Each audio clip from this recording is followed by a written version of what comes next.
देखिए, कुछ तो गलत हो रहा है। पूरे देश की बात करें, देश में बहुत चीज़ें ऐसे हैं जो गलत हो रहा है और बहुत सारे लोग हैं, यहाँ तक कि मैं भी हूँ, कि जो आँख के सामने दिख रहा है लेकिन उसके लिए हम हाथ उठा नहीं सकते, आवाज़ नहीं उठा सकते, कुछ बोल नहीं सकते। और जो बोल रहा है, जो आवाज़ उठा रहे हैं, उनका हम विरोध करते हैं।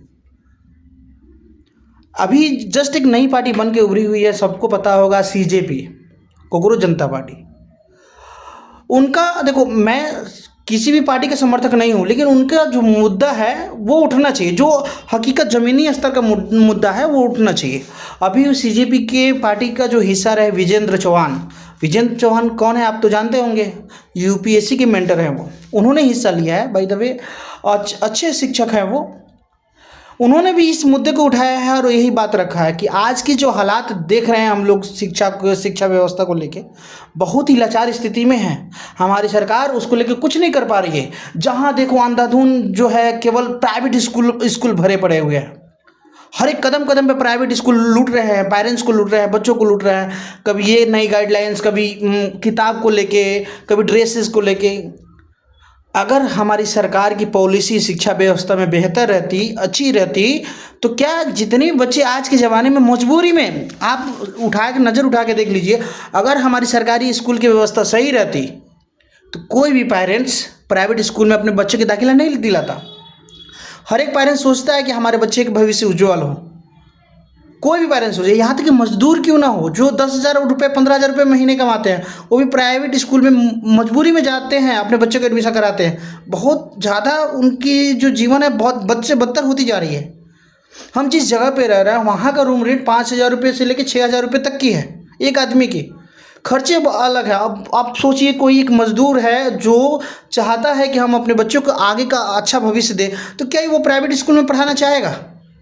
नहीं, कभी उसका मन कभी नहीं कहेगा कि मैं प्राइवेट स्कूल में पढ़ाऊँ, लेकिन वो मजबूरी में पढ़ाता है क्योंकि जानता है कि यहाँ के सरकारी शिक्षा व्यवस्था बहुत ही ज़्यादा लाचार स्थिति में है। क्या हमें इसका विरोध तो नहीं करना चाहिए? बिल्कुल करना चाहिए। मैं तो समर्थक, उन लोगों का समर्थक हूँ जो इस व्यवस्था को उठा रहे हैं। आप अगर हमें थोड़ा देर के लिए अब मैं जानता हूँ कि आप में से बहुत सारे ऐसे लोग होंगे जो मुझे गाली देंगे कमेंट्स में, या कुछ बुरा भला बोलेंगे कि ये तो इसका यही है वही है। लेकिन सच में यदि आप अपने आसपास के इलाकों में जाए, सरकारी स्कूल की व्यवस्था देखिए, बद से बदतर की स्थिति हो चुकी है। वहाँ के जो शिक्षक हैं वो पढ़ाना, देखो शिक्षक की गलती भी नहीं है, शिक्षक पढ़ाना तो चाहते हैं, व्यवस्थाएं उतने उन्नत किस्म की नहीं है जिस तरीके से पढ़ा पाएँ।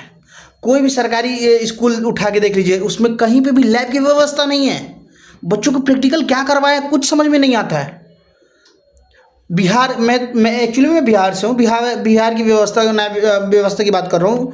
सरकारी बच्चों को ना, छोटे छोटे जो बच्चे होते हैं, जो छोटे क्लास में होते हैं, उन्हें पहले तो हिंदी सिखाया जाता है, मैथ्स रटवाया जाता है, एक्चुअली में रटवाया जाता है। जैसे तैसे करके तो पास हो जाते हैं। आगे चलते हैं, आगे बढ़ते हैं तो उनको पता चलता है ओ माय गॉड, इंग्लिश की कितनी इंपॉर्टेंस है।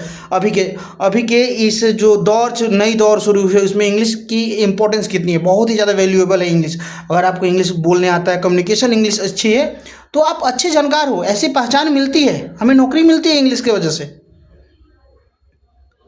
प्रैक्टिकल नहीं करवाया जाते, हमें साइंस रटवाया जाता है, कुछ नए प्रैक्टिकल मोड सिखाया नहीं जाता, हाथ का हुनर नहीं सिखाया जाता। अगर आप उसका विरोध कर रहे हैं तो आप गलत हैं। फिर आप या तो किसी न किसी बहाने से FIR करा दिया जाएगा, और नहीं किसी न किसी बहाने से आपको टॉर्चर जरूर किया जाएगा। भाई मैं इतना ही कहना चाहता हूँ कि अगर कोई भी यदि आंदोलन हो रहा है, कोई भी सरकार का विरोध कर रहा है ना, यदि इस व्यवस्था पे विरोध कर रहा है ना, तो मैं उसका समर्थक हूँ, मैं उसका साथ दूंगा। हमारे यहाँ शिक्षा व्यवस्था बेहतर होनी चाहिए। हमारे यहाँ का लूट घूसखोरी सब बंद होनी चाहिए। जो सही है वो सही होनी चाहिए, जो गलत है वो गलत होना चाहिए।